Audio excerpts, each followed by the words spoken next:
ओम श्री काल भैरवाय नमः। आप सभी को कालाष्टमी की हार्दिक शुभकामनाएं। कालाष्टमी का दिन भगवान काल भैरव को समर्पित है।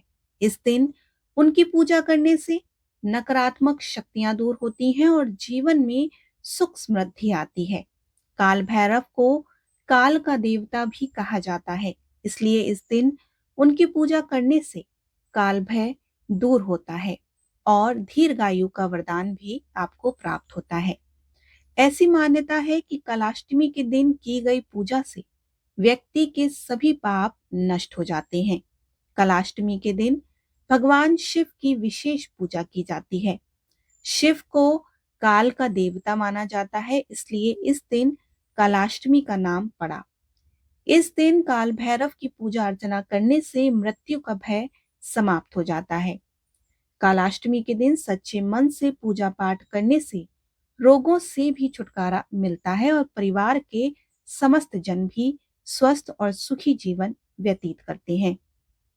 भगवान काल भैरव में शिव जी का रौद्र भाव समाया हुआ है और ऐसा कहा जाता है कि भगवान शिव ने बुरी शक्तियों का नाश करने के लिए ही यह रौद्र अवतार धारण किया था।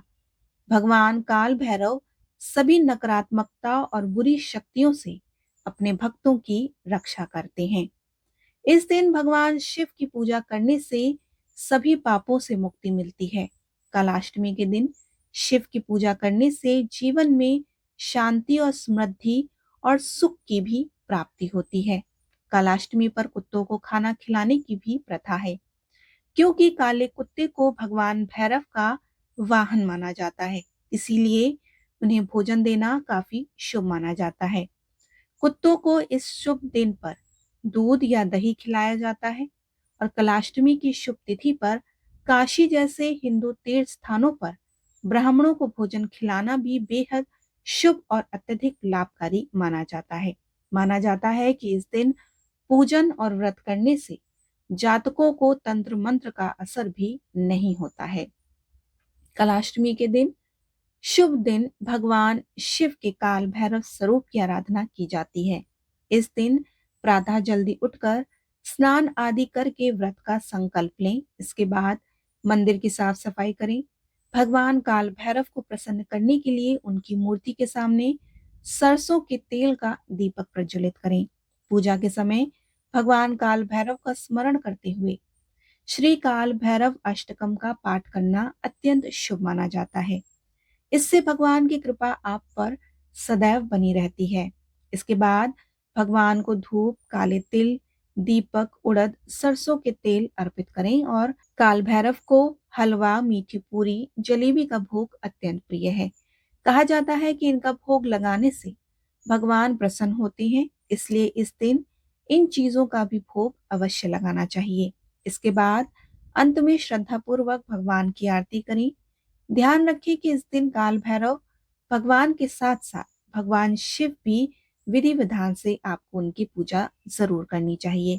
पूरे दिन व्रत रखें, रात को पुनः पूजन करें और इस तरह आप कालाष्टमी का व्रत धारण कर सकते हैं।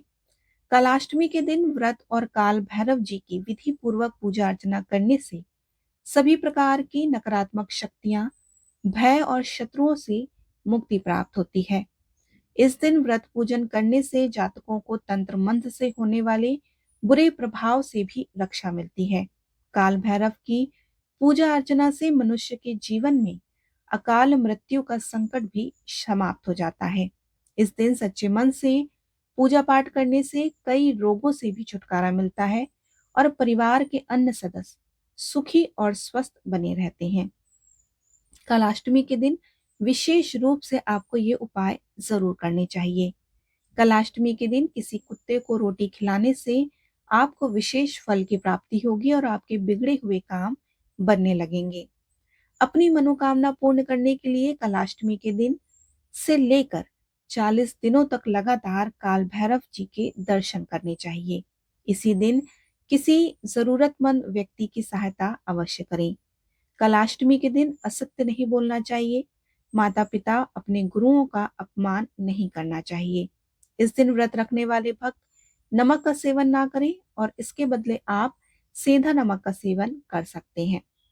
कलाष्टमी के दिन आपको कुछ बातों का ध्यान अवश्य रखना चाहिए, जैसे कि पूजा के दौरान शांत वातावरण बनाए रखें। भगवान शिव पर पूर्ण विश्वास और श्रद्धा रखकर ही पूजा करें। कुछ लोग कलाष्टमी के दिन निराहार व्रत रखते हैं, तो इस दिन दान करना भी शुभ माना जाता है। कुछ लोग पूरी रात जागकर भगवान शिव की पूजा करते हैं। कलाष्टमी के दिन मांसाहार, मदिरा, अशुद्ध भोजन का सेवन ना करें। इस दिन झूठ बोलने से बचना चाहिए, क्रोध नहीं करना चाहिए, साथ ही किसी की बुराई नहीं करनी चाहिए। कलाष्टमी पर विधि विधान से भगवान शिव के रौद्र रूप भगवान भैरव की पूजा उपासना करके विधि पूर्वक उनकी पूजा करनी चाहिए और व्रत कथा पढ़नी और सुननी चाहिए। चलिए अब हम आपको कलाष्टमी की व्रत कथा सुनाते हैं। कलाष्टमी की व्रत कथा सुनने से जिसके श्रवण मात्र से पुण्य की प्राप्ति होती है। कलाष्टमी के दिन इस व्रत कथा को सुनना लाभकारी माना गया है। आइए इस कथा का वर्णन करते हैं।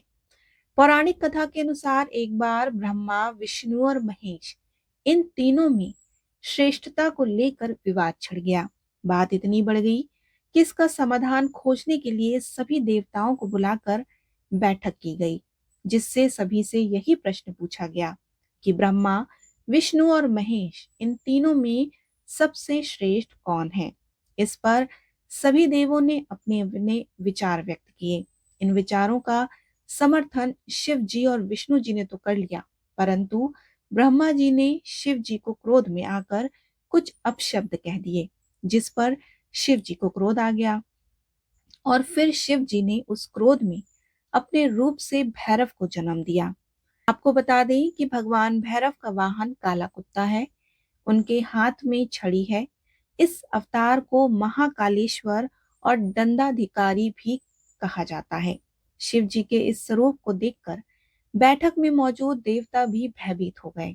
भगवान शिव के रुद्र अवतार भगवान भैरव ने क्रोध में ब्रह्मा जी के 5 मुखों में से एक मुख को काट दिया। यही कारण है कि तब से ब्रह्मा जी के पास सिर्फ 4 मुख ही हैं। ब्रह्मा जी के सिर को काटने के कारण भगवान भैरव पर ब्रह्म हत्या का पाप आ गया। इसके बाद भगवान शिव ने भैरव को ब्रह्म हत्या के पाप से मुक्ति का उपाय बताते हुए उन्हें पृथ्वी लोक पर जाकर प्रायश्चित करने को कहा। इस तरह कई वर्षों तक भगवान भैरव ने शिव जी के बताए हुए मार्ग पर चलते हुए पश्चाताप किया और कई वर्षों के बाद अंत में काशी में उनकी यह यात्रा पूर्ण हुई। काल भैरव को ब्रह्म हत्या से मुक्ति बाबा विश्वनाथ की नगरी में मिली, जहां पर वे काशी के कोतवाल बनकर हमेशा के लिए वहां कर होकर रह गए। इस तरह से ब्रह्म हत्या के पाप का प्रायश्चित करने के कारण उनका नाम दंडपाणि भी पड़ा। ये थी कलाष्टमी से जुड़ी संपूर्ण व्रत कथा। आशा करती हूँ आपको ये कथा जरूर पसंद आई होगी। आपको ये वीडियो कैसी लगी हमें जरूर बताइए। अगर आपको ये कथा अच्छी लगी हो या वीडियो अच्छा लगा हो तो हमारे वीडियो को लाइक और शेयर करना मत भूलिए। साथ ही हमारे चैनल को सब्सक्राइब जरूर कीजिए। राधे राधे।